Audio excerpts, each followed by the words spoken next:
Good morning, ladies and gentlemen. This morning we are streaming live from the office of the Leader of the Opposition in Port of Spain, Trinidad. We want to welcome all members of the media and the national community and those joining us on the various social media platforms from the Caribbean and around the globe. We want to welcome you to the regular meeting of the opposition media conference on Sunday morning, this morning, the 7th of August 2022.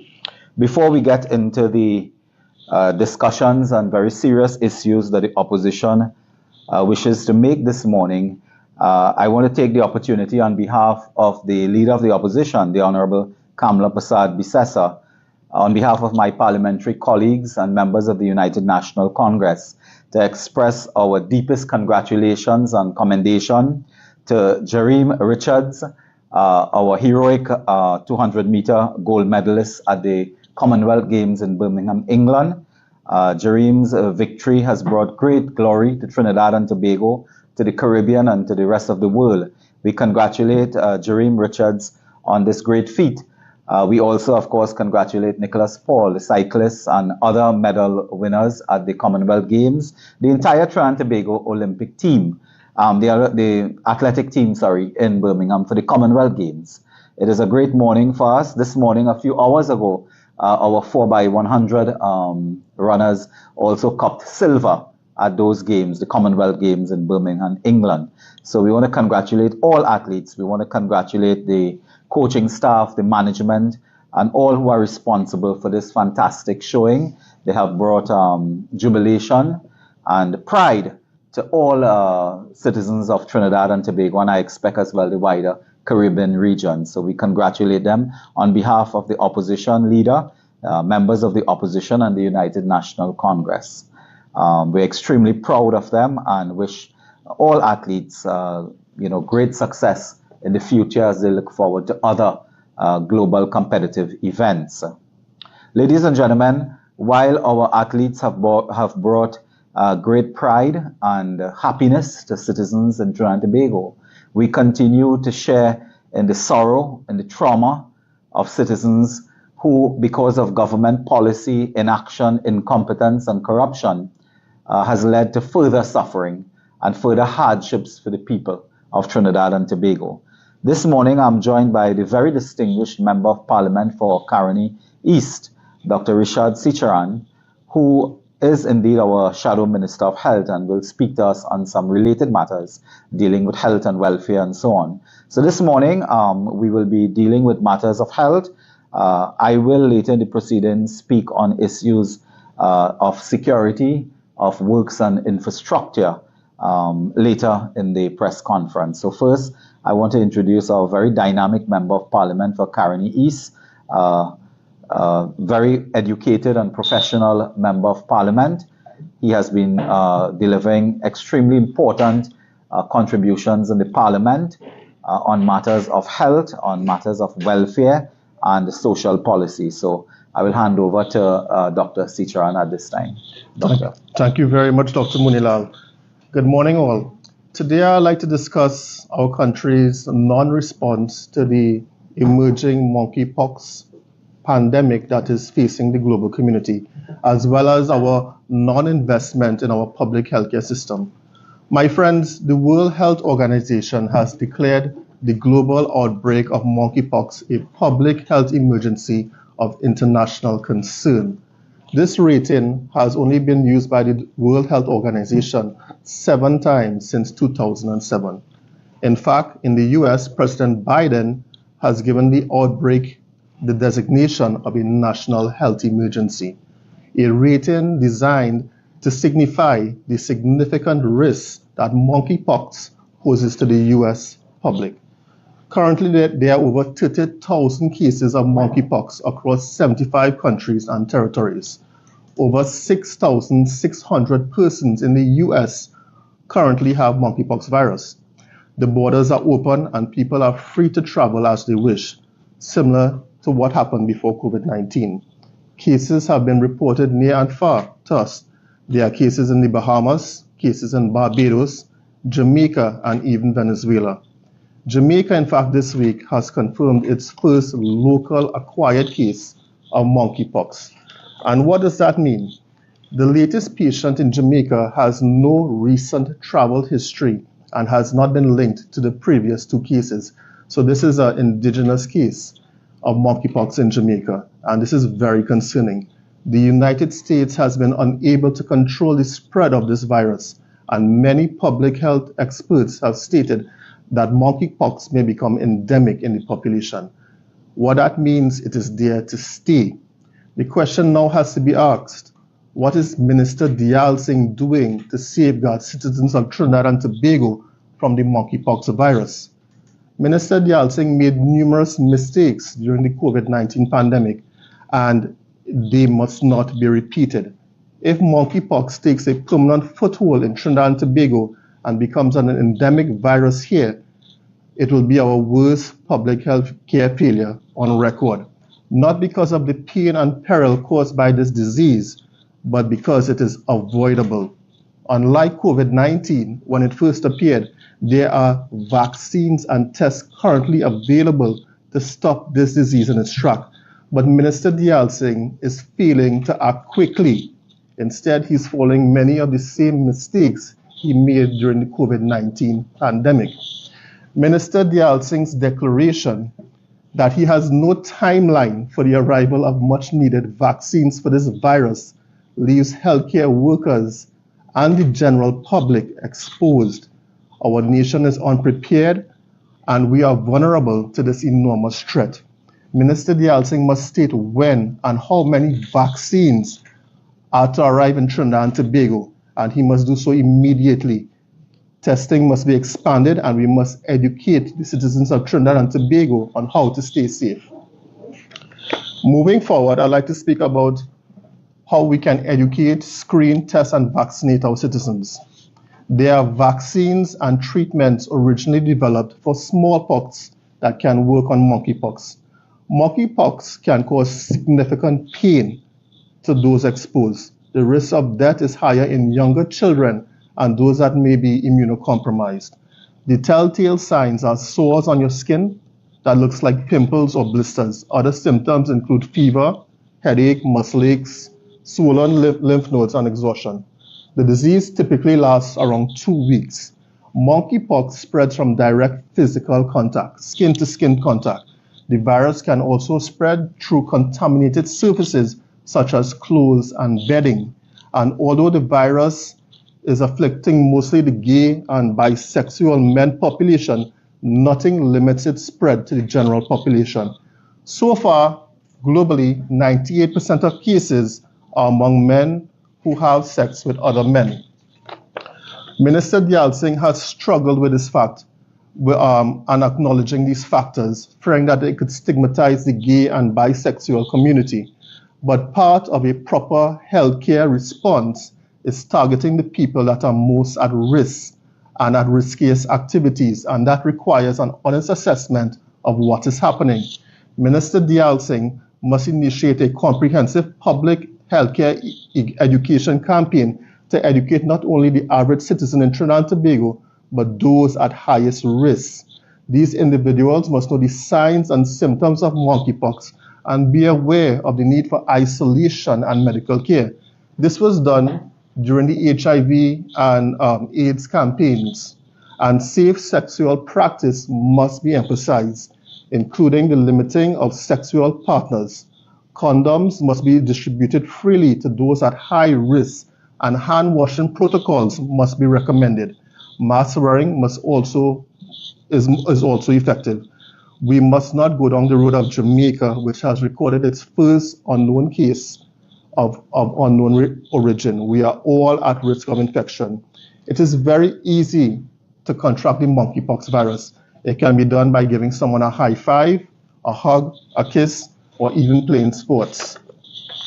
The number of cases in the US has doubled over the last week. Our public healthcare officials must be aware that Trinbagonians have no knowledge on this new virus. It would just take one infected person at a fete to create a super spreader event, which would be uncontrollable in our nation.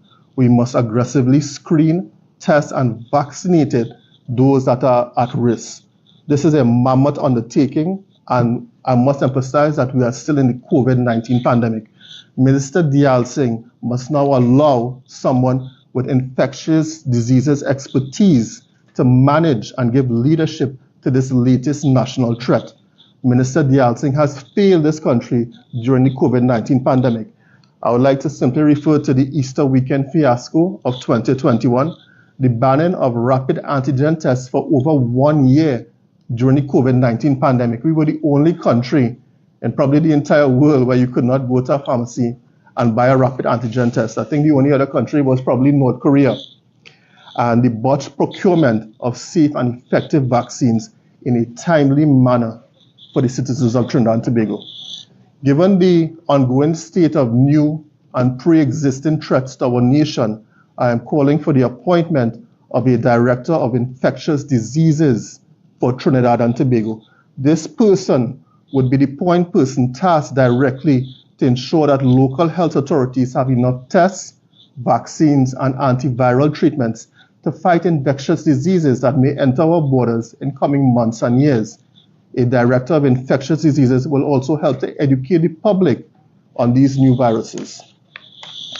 So, moving forward, when this virus enters Trinidad and Tobago, and it may definitely enter Trinidad and Tobago, we must be able to vaccinate and treat persons who have contracted the virus. Currently in Trinidad and Tobago, we have no vaccines for the monkeypox virus. The vaccines for the virus are made by a small Danish company called Bavarian Nordic, and it is to be administered in 2 doses over 28 days apart. But in some countries, due to the shortage of these vaccines, such as Washington and in New York City, they are holding back the second dose until more doses become available in an attempt to give more persons the vaccine. And this is a protective measure, and it has been shown that a single shot of this vaccine can be protective for more than 2 years. And why am I saying this? This is significant because Minister Dayal Singh has only made an order for 2,000 vaccines from PAHO. 2,000 vaccines would only vaccinate 1,000 persons that are high risk. How are we to control this virus if it spreads throughout the entire population, as is happening in the US? Britain has held back second doses of COVID-19 vaccines, and this is a very promising treatment that we can use going forward. The benefit of prioritizing first doses greatly outweighs the risk.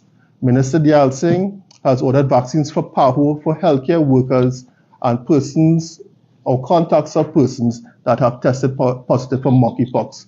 But this is not enough, Minister Dayal Singh. Should an outbreak occur in our twin island republic, we will all be left exposed, and every single citizen of Trinidad and Tobago would be at risk. Every effort must be made to get more access to monkeypox vaccines. So when will our vaccines arrive? I must remind Minister Dayal Singh and the nation by extension that in the budget of 2020, the minister made an indicative order to supply vaccines for 20% of the population through WHO's initiative called COVAX. The Minister of Finance, Colum Imbert, then sought to increase the number of quantities that we would get from COVAX from 20% to 33% of the population. My friends, only 108,000 vaccines ever arrived from COVAX. That was enough to vaccinate 54,000 persons, or 3.8% of the population, spread over 3 tranches over many months, well over a year.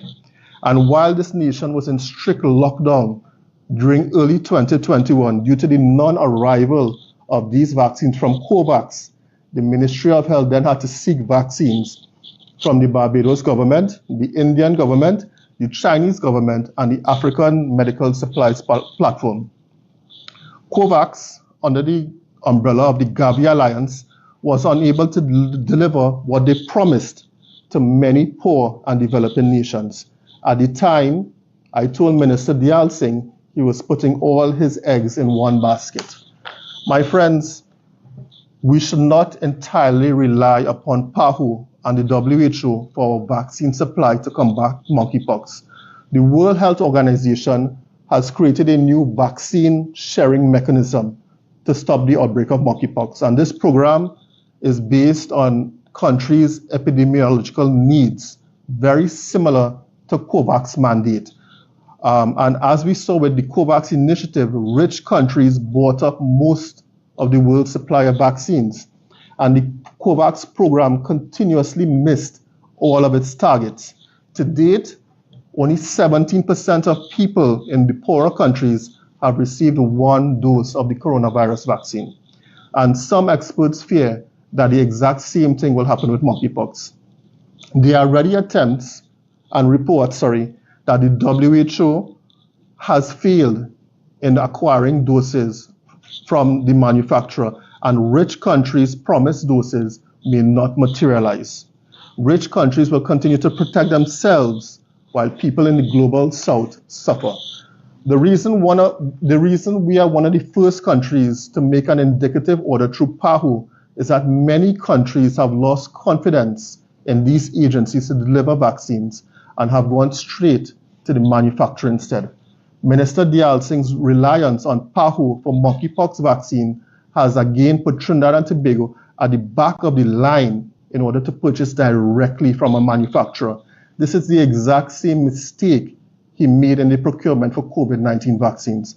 We must make contingency plans to combat a future outbreak of monkeypox and to ensure that we have a sufficient supply of vaccines. I made the call for Minister Dayal Singh with the assistance of Minister Amory Brown of the Ministry of Foreign Affairs to immediately reach out to our foreign partners to secure doses of vaccines and therapeutics for monkeypox. Vaccines that offer protection against monkeypox exist, and they must be sourced as a donation perhaps to protect our citizens in Trinidad and Tobago. We must not make the same mistake twice. Moving on to this government's non-investment or no investment in our healthcare system. The Rowley government has reversed many of the gains of the Kamla Persad-Bissessar government in the public healthcare system. The government of 2010 to 2015 initiated unparalleled service in all of the modern and refurbished 105 healthcare centers across Trinidad and Tobago. In addition to the state-of-the-art Cuba Hospital, the San Fernando Teaching Hospital, construction was began on the Arima and Point Fortin Hospital, which was promised for decades by successive PNM administrations.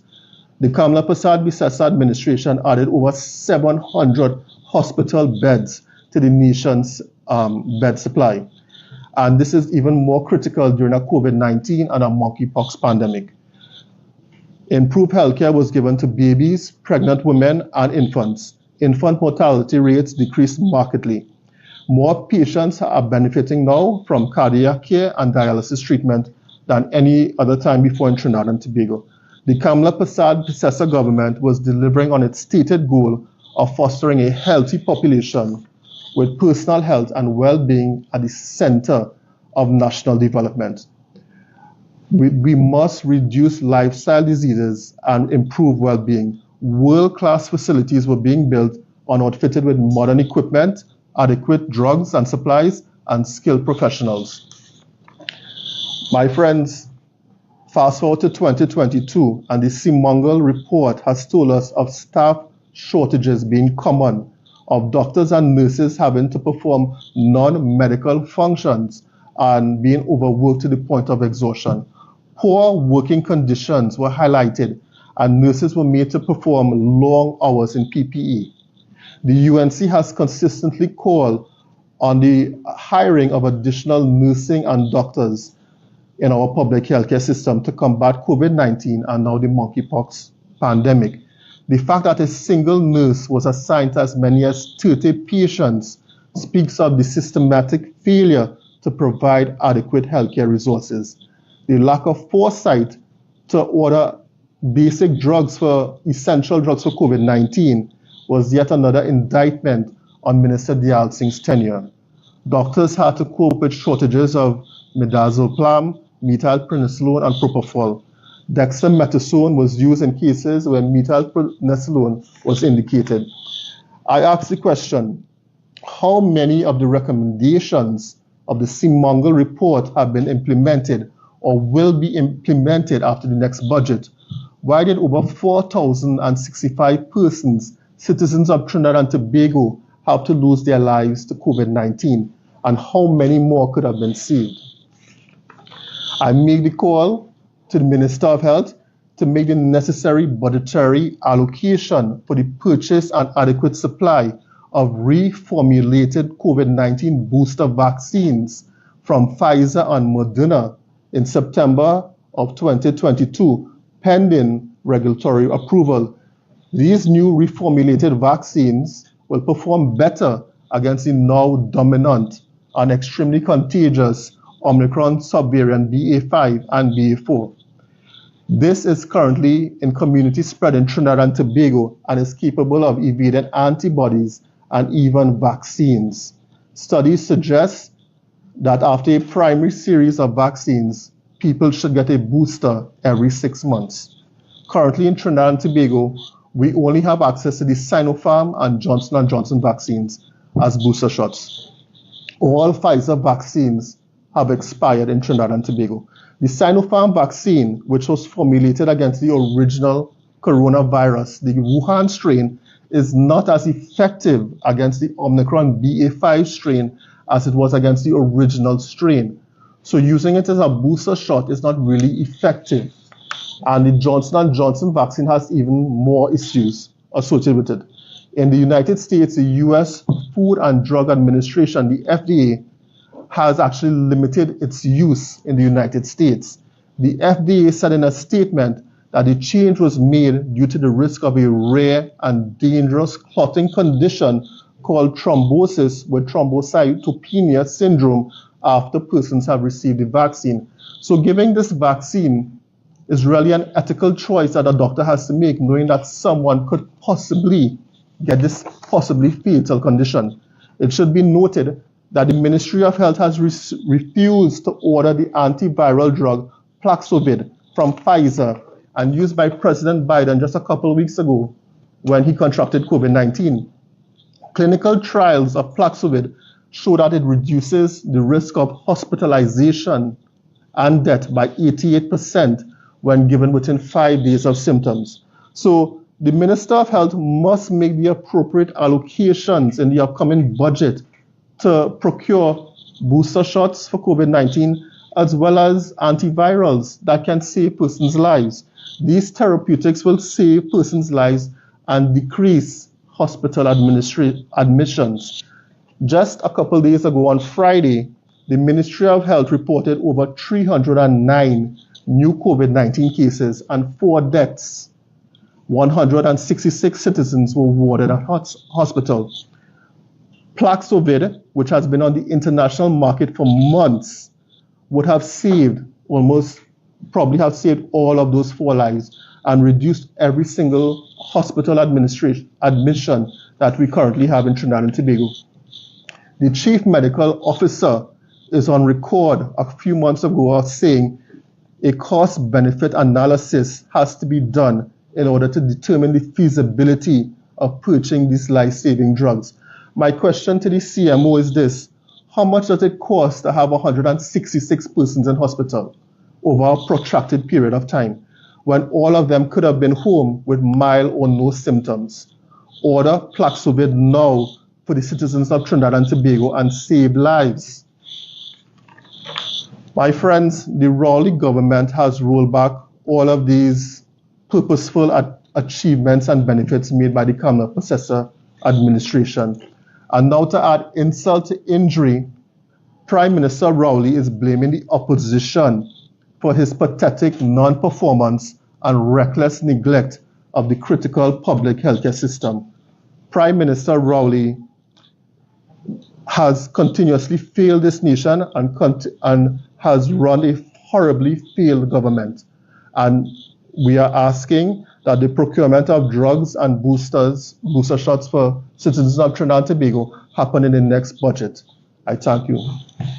Dr. Munila. Thank you very much, Dr. Sicharan, for that comprehensive overview and insightful analysis on some of the very serious problems facing the health sector today, particularly the monkeypox virus and the threat that posed to citizens of Trinidad and Tobago, and of course the ongoing concerns we have with COVID and the management and mismanagement of the pandemic.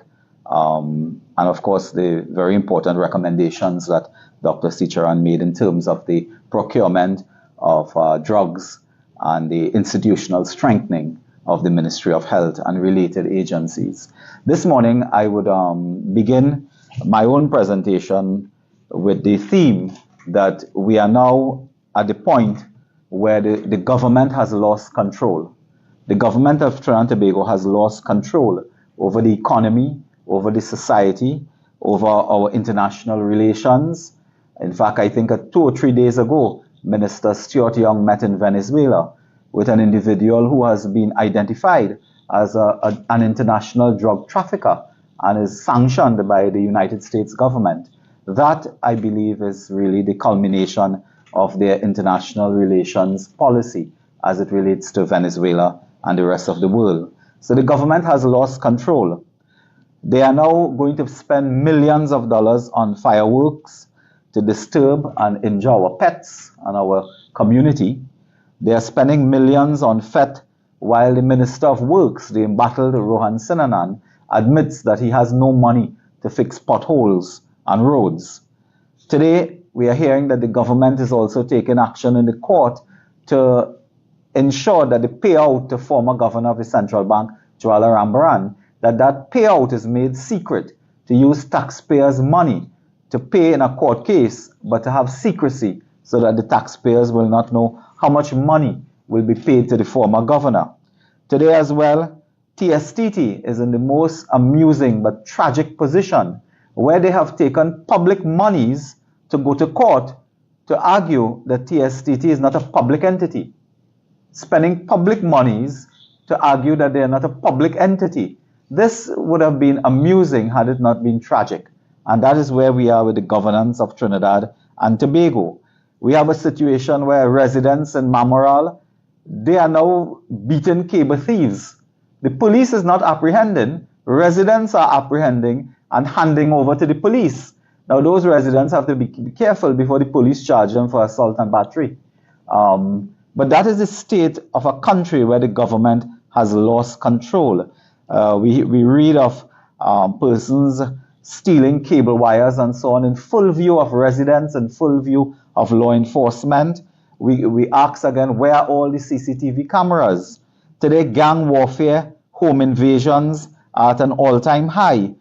There's a type of daylight robbery taking place in this country where criminal elements are empowered, emboldened to rob restaurants and bars and places of business in broad daylight in front of everybody, regardless of whether there are CCTV camera footage or not. That speaks to a situation where a government has lost control. Again, you reflect, criminal elements, thieves, went onto the compound of all places, the Ministry of Works and Transport, the licensing division in Caroni, where they stole I-beams, and steel poles and so on, valued to what we are being told $1 million. Again, the government has lost control when criminal elements can go on the compound of state enterprises, public installations, public enterprises, and steal in this manner. It suggests to us, ladies and gentlemen, that indeed we have come to a sad realization, and I say this with great respect to the Trinidad and Tobago Police Service. I blame no policeman. I certainly don't blame Mr. Jacob, the Acting Commissioner of Police, but the Trinidad and Tobago Police Service, TTPS, appears to have collapsed. And that is not the fault of Mr. Jacob. It is not the fault of Mr. Rishi Singh or Mr. Ramdas or Mr. whoever or Mrs. Archie or whoever. It is not the fault of the TTPS that they have collapsed. That is the result of years of withholding funds to the TTPS. Gary Griffith told us as Commissioner of Police that they were cutting the budget. They cut the budget of WASA, I'll come to that just now. They cut the budget of the TTPS by over $300 million. So today, we do not have this society being policed, being patrolled. So persons are walking into the compound of government installation and stealing steel beam and posts and cable and wires and so on. We have reached this point where the government is out of control. And in fact, they are not even trying to grab. They are not even, when you are out of control, you try to take the steering wheel. They are not even trying to grab the steering wheel. They have lost control of the society and their hands are now up in the air. That is the situation that we have reached now. Ladies and gentlemen of the press, let us not forget what is happening with WASA. And I want to begin with that issue now, WASA. WASA has reached a point where a former PNM administration had indicated in the country in the old days, WASA was worse than Caroni. But I want you not to forget something, and I begin my discussion on WASA with a few points. Never forget that during the period 2010 to 2015, the People's Partnership invested $1.3 billion with 1,400 projects at WASA throughout Trinidad and Tobago. 1,400 projects at WASA, $1.3 billion investment.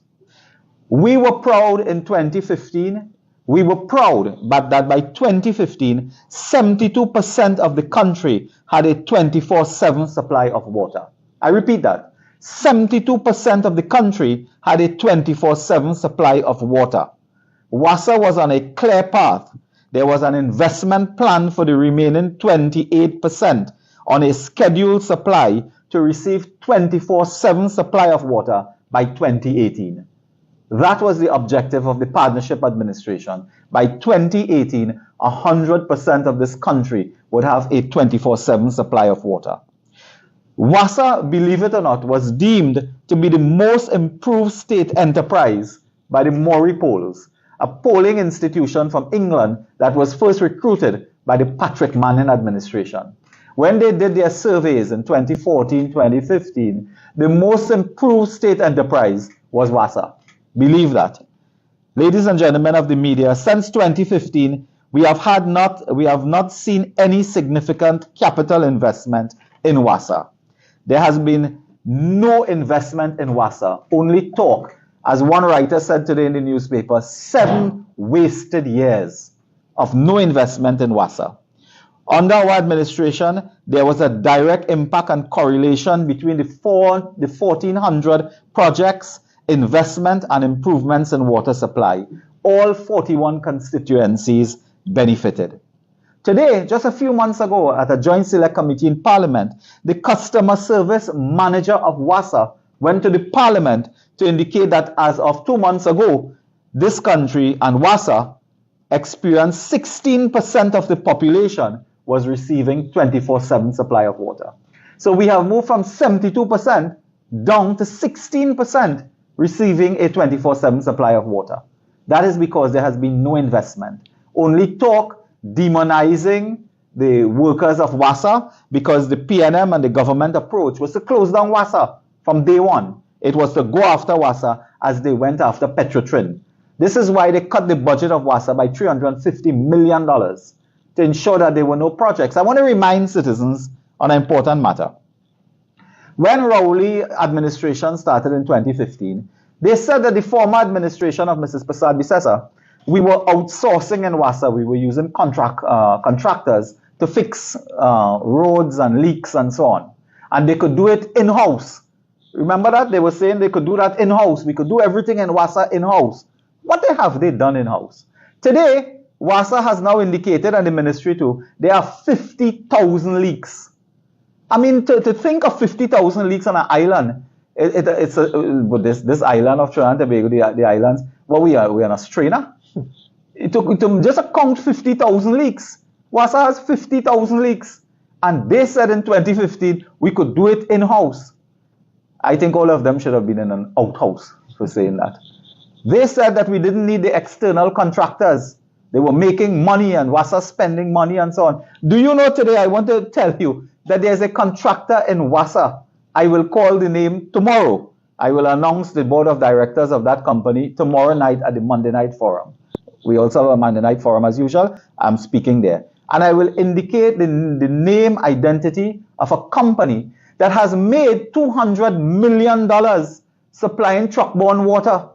Could you imagine you spend $200 million supplying truck-borne water, but will not take the $200 million to invest in fixing the leaks?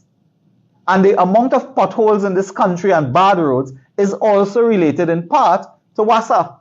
Their failure to fix leaks, to manage the water system.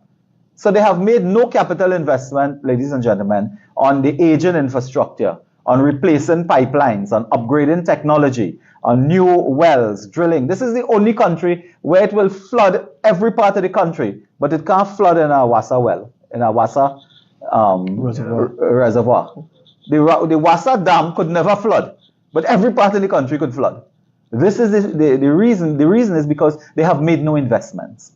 They have introduced no new technology. They have not been upgrading the aging infrastructure. They have done absolutely nothing. Wasted years. The government is out of control. So that today, 50,000 leaks and absolutely nothing we see happening. Our colleague, the Member of Parliament for Princestown, Mr. Barry Padarat, and our Senator Anil Roberts have spoken on this matter of WASA. And I just want to remind you that both of those MPs and the party have been making the point that the government has always been playing a game of trickery and conmanship with WASA. They are doing to WASA what they did to Petrotrin. It is the same playbook. It is the same playbook. You criminalize and demonize the company and its workers, and you go after them to close down. They first began, if you could recall, by telling us that it was the Persad Bisesa and Pandey administrations that had WASA in the situation because we had signed a deal with the Salcott and so on. When Mr. Padarat and Senator Roberts corrected them that it was the PNM government in 2020, before we assumed office, that went into contractual arrangements for the supply of desalinated water, they keep quiet then. When we corrected them, they had entered into a contract in 2010 for Desalcott to supply 20,000 cubic meters of water to the national grid, as we call it, up to 2034. We had to deal with that contract, and there were certain elements of that contract that we could not undo. We could not breach those contractual obligations that the former PNM administration entered into. But Dr. Rowley, by then, I think he was fired. So he didn't know. He probably just didn't know because he was thrown out of the cabinet, I think, before then for some matter involving HDC and $10 million that they could not at that time account for. So he would not know. But the administration of Keith Rowley went ahead to demonize WASA. They went ahead to ensure that there was enormous political intervention in WASA. And let me remind the country, the WASA we dealt with in 2010 to 15 was the same WASA. Same management structure, same workers, generally the same top managers. But when they came into office, they put a set of square peg in wrong holes and wrong peg in square holes. That's what they were doing, so that persons who were incompetent and inefficient went on to manage WASA from the position of the board. And then they fired competent persons, brought in incompetent party hacks, and there we are today. Today, WASA's future is Petrotrin. And we are told that they have entered into arrangements, secret arrangements with a Canadian company to restructure WASA. And they have signed a non-disclosure agreement with a Canadian company. So again, we cannot get information as to how much they are paying. Who is that Canadian? Today I asked, name the Canadian company. How much money are we paying? What are they doing? This is a government that will spend $1 billion to close down a company that needs $100 million. You see it. Let me remind you, do you know we are still spending money for the closure of Caroni 1975 Limited? Caroni Limited in its last year of operation needed $160 million from the Treasury. Today we have spent $4 billion and counting to close down a company that needed $160 million a year. This is PNM. I mean, I don't want to continue with that because I don't get in that kind of scandal. Let me continue by saying that we are now told that the Ministry of Public Utilities, and today we call them out, are you training 50 managers? Are you training managers right now at the Napa or any other facility, managers to take over WASA? We are told that they are training managers now at a facility somewhere in Port of Spain, and the objective, ladies and gentlemen of the press, is to take over the management of WASA, to fire all managers at WASA and bring in 40 to 50 managers that they have been training for the last 3 months. They have already hired 200 management trainees to assist with taking over WASA. So there is now an oppressive and hostile takeover at WASA to fire all managers at WASA, all senior supervisors and so on, and bring in party hacks, bringing their own friends and family to see if they can manage WASA. WASA today is a political football. It is a company that will soon be hijacked fully. They have started. They will hijack WASA fully to ensure that PNM operatives go there and squeeze the last drip of water out of WASA with all type of secret deals and so on. So the end goal, so to speak, of WASA is privatization and private partnership to friends and families. They are using the Canadian company to assist. We haven't heard of them. We don't know absolutely nothing that they are doing. Their transformational plan is random and ad hoc. We call on the government, rethink WASA, rethink WASA. It requires strategic long-term investment in their systems, not just human resources, but their infrastructure. Everyone knows that. This is an old company from the old colonial days and so on. You have to upgrade. You have to have a program of investment over a particular time. I think even Mr. Robert Lee Hunt was speaking on those lines when they fired him because they wanted to close down WASA. They were never interested in transforming WASA. It was closing down WASA and selling out, as it was with Petrotrin. And we'll come to some of that issue in a little while. So, ladies and gentlemen, WASA has collapsed under corruption and incompetence. The government has lost control, certainly there. And tomorrow I will speak of a company by the name of Flexible Enterprises. I will speak about how flexible they have been in collecting some resources from WASA. I want to move to the second issue, major issue for me for the day, and to speak on the issue of the scrap iron industry. Now, I personally have been monitoring this matter since 2011, thereabout.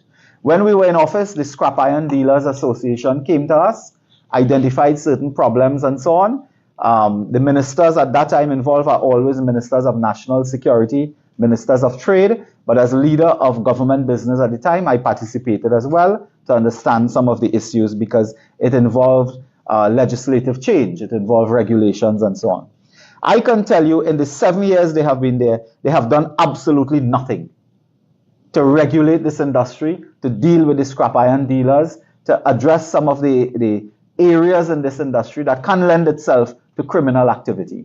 Now, to begin with, scrap iron dealing in this country, even the government, could I tell you now, even this wayward government agreed. They have a scrap iron metal policy they introduced here. Look, I have it in my hand.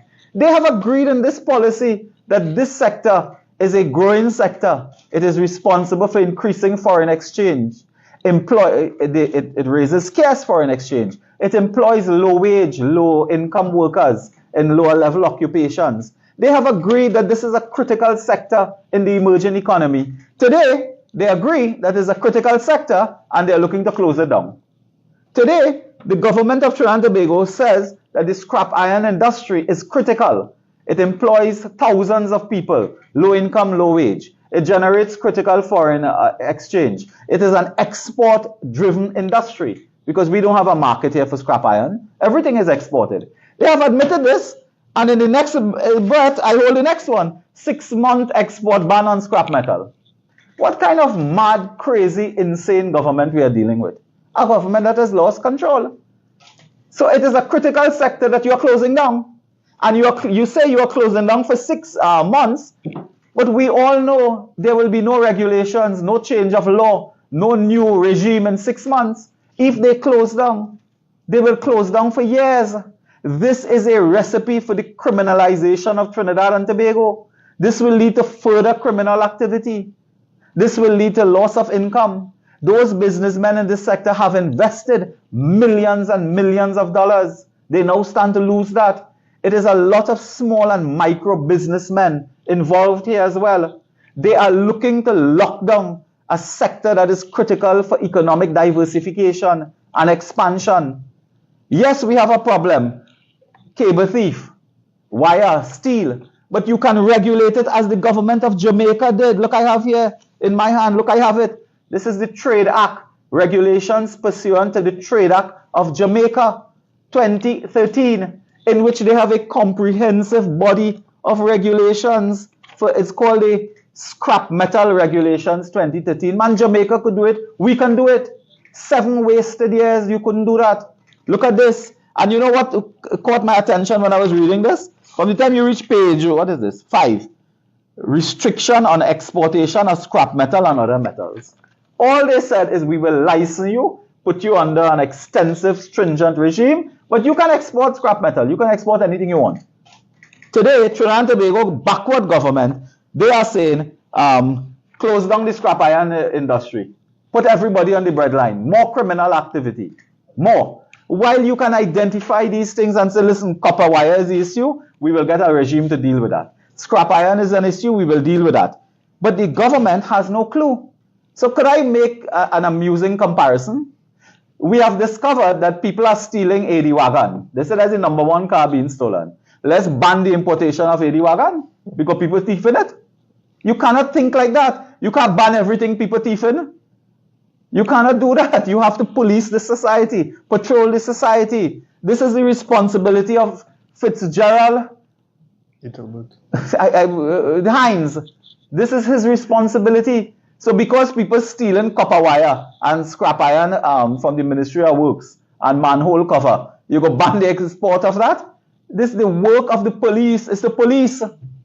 Their job is to ensure people don't go climb over a fence and steal in a government building. That's their job. You can't ban everything that people steal that way.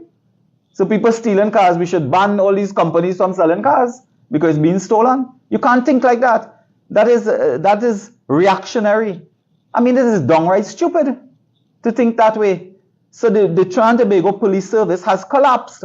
If they cannot protect and guard and monitor and patrol and use CCTV camera, which was a scandal by itself, if they cannot use the tools available to guard the Ministry of Works and Transport Licensing Division to patrol the society, that is a matter of security.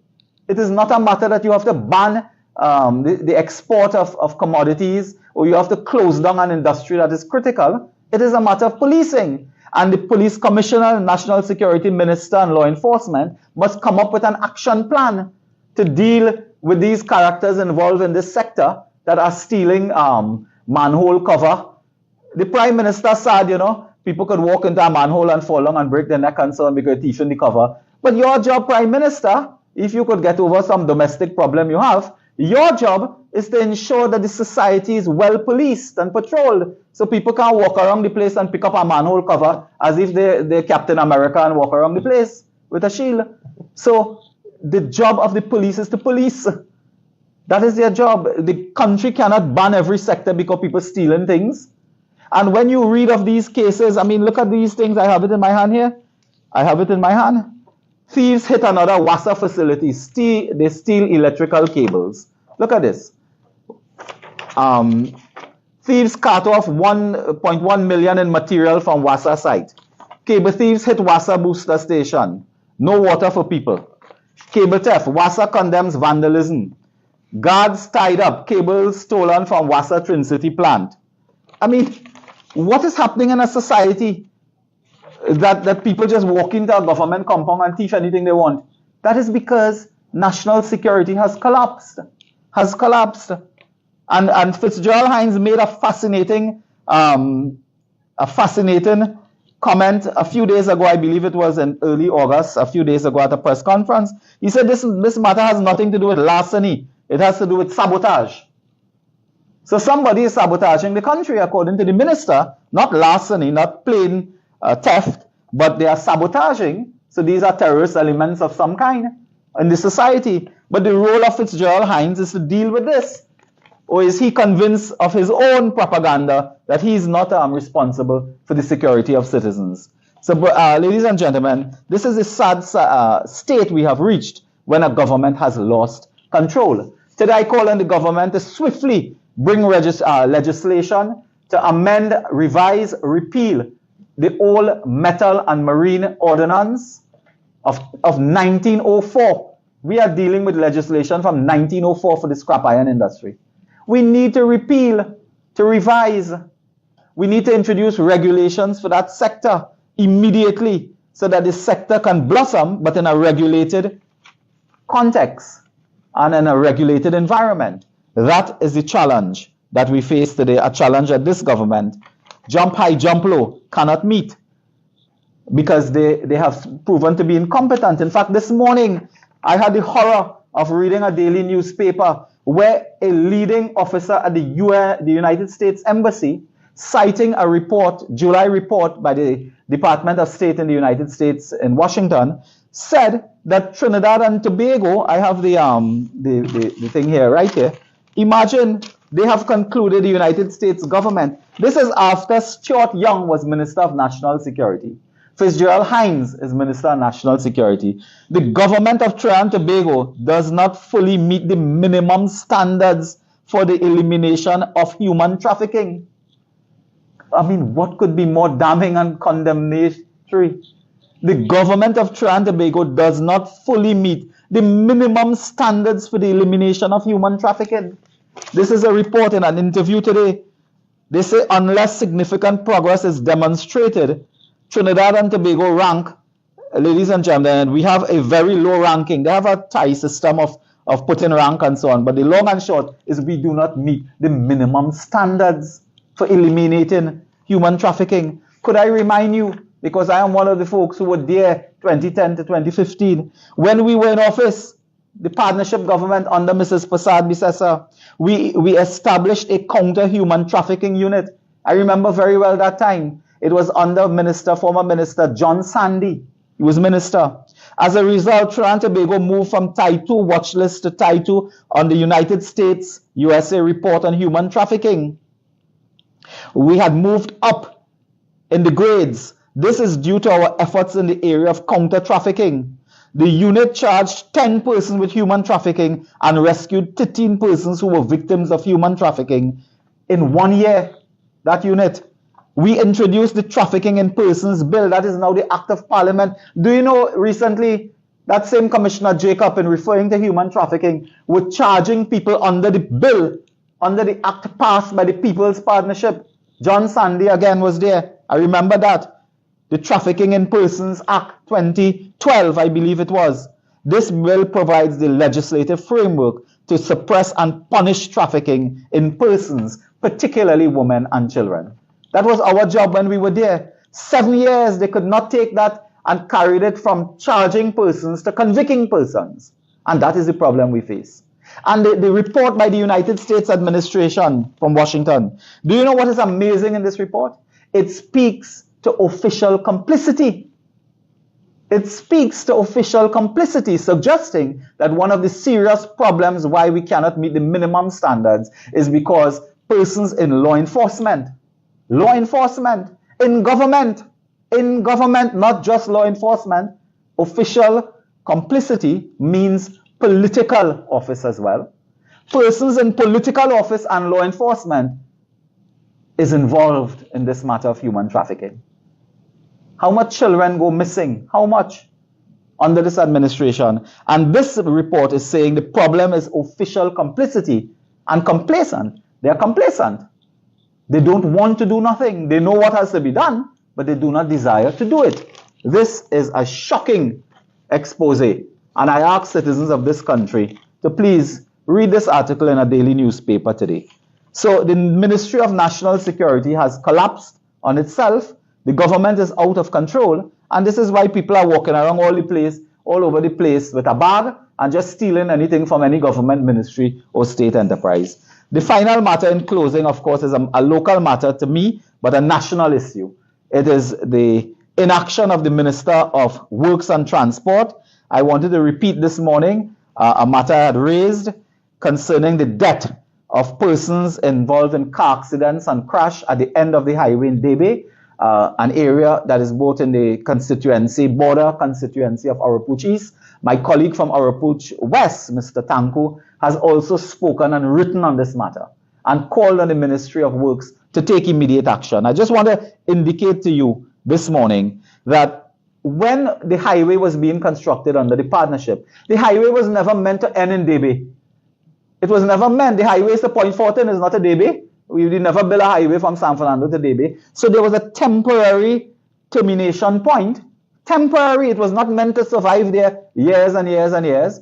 When we left office, we had amber lights. We had anti-accident devices in place.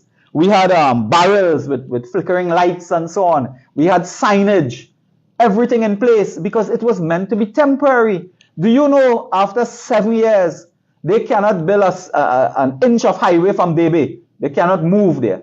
Not 1 inch they have moved. And today, all of the security barriers and the security devices that we place there, of course, after 7 years, they're in a state of disrepair. And the failure of the Minister of Works to ensure that they did not place safety precautions. They did not put sufficient lighting. They did not put barrels with warning signs. They did not place devices on that end. That failure to do that by Minister Rohan Sinanan and his ministry has led to the death of citizens. Not one, but several persons have died in crash accidents. And for the minister to say, people just drive fast, that is very crude. That itself is crass and unbecoming to say, well, people just drive fast, so there's crash. No. That's why we have laws in place not to drive fast. But we have a duty to ensure at the end of the highway, we put the amber lights.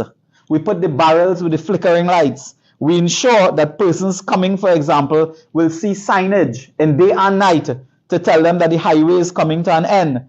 There's a particular device, for example, when we were there, I remember ensuring that we place a lot of these devices. In fact, I was struck that they actually had devices called rubber strips, for example.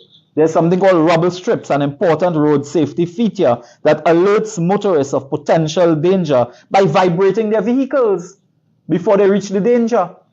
And the government of Trinidad and Tobago do not have the will, they don't have the care to do that to prevent the death of citizens and motorists. They don't. Otherwise, they would have placed that. They know that they're not going to construct that highway beyond Debe. They know that. That is not going to happen soon. Place the devices on the road like rubber strips, like flickering lights, like safety barrels, precautionary tape, and so on. All type of different devices. This is a world today where health and safety and accident prevention is a multi-billion-dollar industry. You could go online and buy devices and so on to place.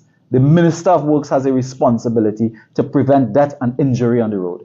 He has that responsibility. And I don't know if he has colleagues in his cabinet who want to undermine him because he's complaining he don't have money. But that's because people maybe they want to undermine him and pelt him out as well. But that is their business, it's not ours. Our duty is to call on him to put the safety devices in place. So, ladies and gentlemen, I would like to leave it there to take some questions if there are questions and so on. And those were the few issues I wanted to place on the agenda. Thank you very much. There's a question coming. Sure. Dr. Teacher, you mentioned the Smuggler report. Have any of the recommendations made in the Smuggler report actually been implemented yet? To my knowledge, no. At this point in time, we have had no indication from the Ministry of Health that there has been an increase in the number of nurses, the number of doctors, or even the acquisition of additional equipment and drugs to allow the Smuggler report to be implemented in Trinidad and Tobago. So as far as we know right now, no. And what we are asking is that in the upcoming budget, allocations be made to implement many of the recommendations of the Smuggler report. You mentioned the government's failure to procure vaccines again. What would you like to see in terms of improvements in the vaccination drives this time around? Well, in both cases, we have both the COVID-19 vaccines and we now have the monkeypox vaccines. And as I said before, with regards to the COVID-19 vaccines, the Sinopharm is not as effective as it should be against this new mutated strain of the Omicron variant. And the Johnson & Johnson vaccines are in some cases dangerous and has been limited in its use in the United States. So we need additional booster vaccines here in Trinidad and Tobago. That is a safe and effective way of fighting the the Omicron variant that allow persons to boost their resistance against the COVID-19 virus. And in terms of the monkeypox virus, we definitely need to procure those vaccines. We have made an order with PAHO. We do not know when that will be delivered. We do not know if it will be broken up into numerous tranches and delivered over a very long, extended time frame. And should someone with monkeypox enter our country, we are at risk. We basically do not have vaccines to vaccinate persons that may be exposed to that person and to control the spread of the virus. So right now we are open to attack from monkeypox, and we must reach out to our foreign partners, possibly for a donation. The United States has millions of vaccines.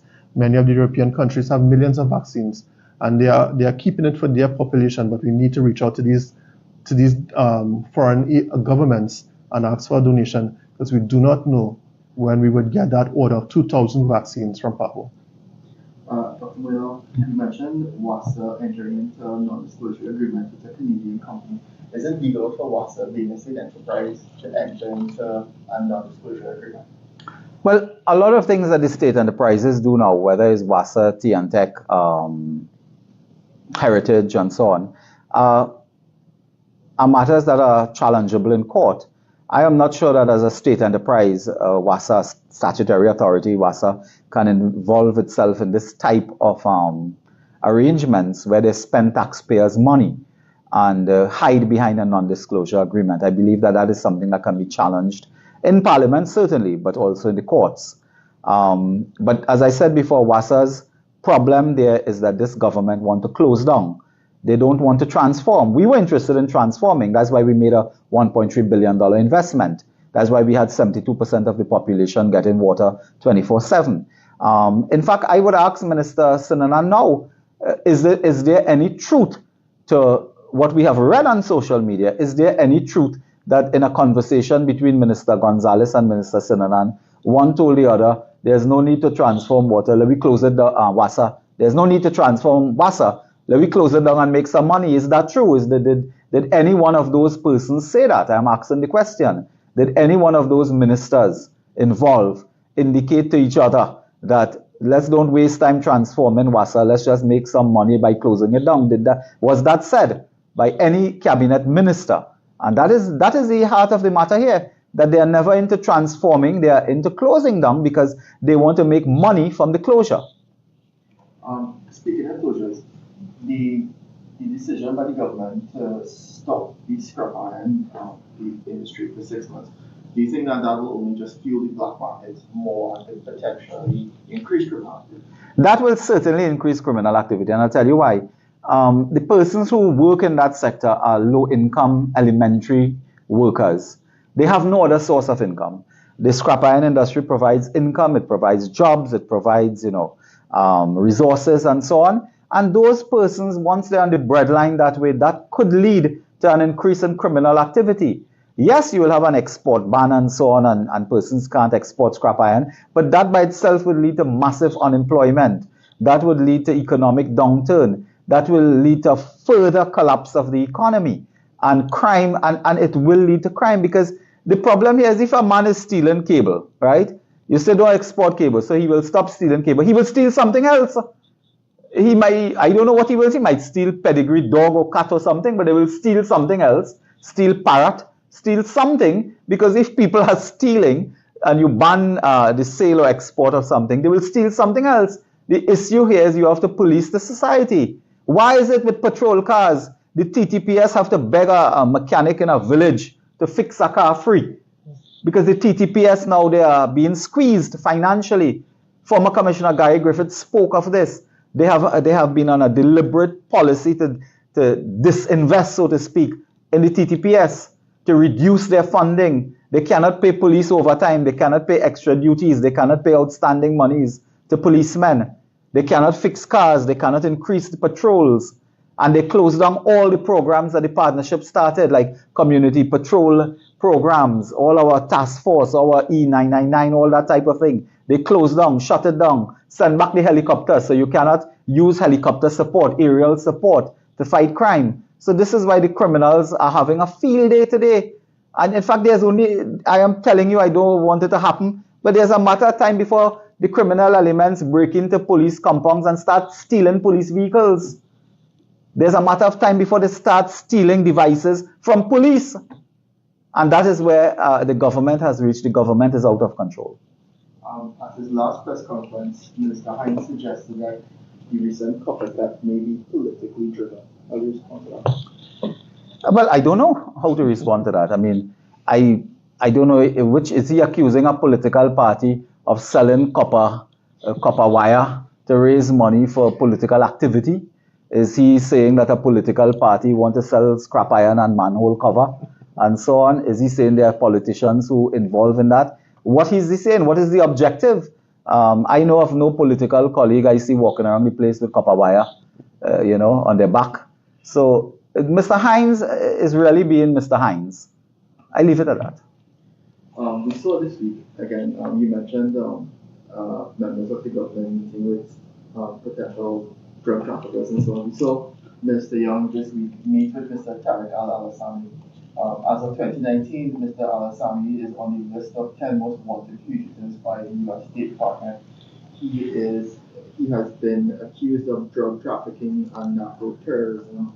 Do you think that Minister Young needs to explain, or do you see Minister Young needs to explain to the country why is it he allowed himself to be in a room? Now, this is not the first time that Minister Young has had some contact with persons involved, or before the courts, I should say, persons before the courts on drug trafficking and ammunition, possession of illegal arms and ammunition. Mr. Young has had personal contact with persons before the courts. But this is now the international relations of our country. Mr. Young has to explain what drove him to be in a room where persons are sanctioned by the United States government, deemed to be international drug traffickers, and he's comfortable talking to them because they're representing a nearby government. He has to explain that position. And again, we don't even know what they met and talk about, well, what benefit is there to Trinidad and Tobago. But to return to the scrap iron dealers matter, tomorrow night when I speak, I also want to raise a critical issue related to that. Whether or not there are persons who are involved in the scrap iron industry, who may also be persons of interest to the police and are also involved in the construction of Balize House. They have an ongoing project in Port of Spain, the construction of Balize House. I will ask the question now, and I will further that issue tomorrow, whether there are persons of interest to the police or even persons before the courts who are involved in the construction of Balize House and may have benefited in that very small illegal market of trading in stolen items related to the scrap iron industry, and whether that scrap iron industry itself and those persons have assisted the PNM with the construction of Balize House. We have a question from Andrea Ferrer from the Express. She says, the PNM Women's League issued a statement released this morning denouncing attacks made by UNC Senator Al Roberts against Mr. Sharon Rowley, the wife of the Prime Minister. How do you respond to this? And given your experience in politics, would you say attacking female spouse of a government minister is fake? Well, first, I think Mr. Roberts may be actually trying to assist Mr. Rowley by giving him some knowledge he may or may not have. So I want to tell the PNM's Women League that I believe that this morning when they woke up, they should have issued a statement immediately on that damning report of the United States Department of State that said that this government, the PNM government, the PNM Women League, must issue a statement about the PNM government cannot satisfy a minimum standard of dealing with the elimination of human trafficking, which involve women. Women and children, and women particularly, are the victims generally in the human trafficking rings. So their own government, their own party cannot form a government to protect women in the context of being kidnapped, being abducted, placed into the most atrocious and brutal circumstances in life, dragged out of a country unconscious maybe. The PNM Women League must speak to that. Why is it their own party in government cannot protect women in the context of human trafficking, forced prostitution, etc., etc., but they have time to waste with what other people talking about in other spheres that is not necessary and does not concern governance of this country. Mr. Rowley, in his personal matters, I don't comment too much on that, but he may or may not take the advice of Mr. Roberts. I don't comment on that.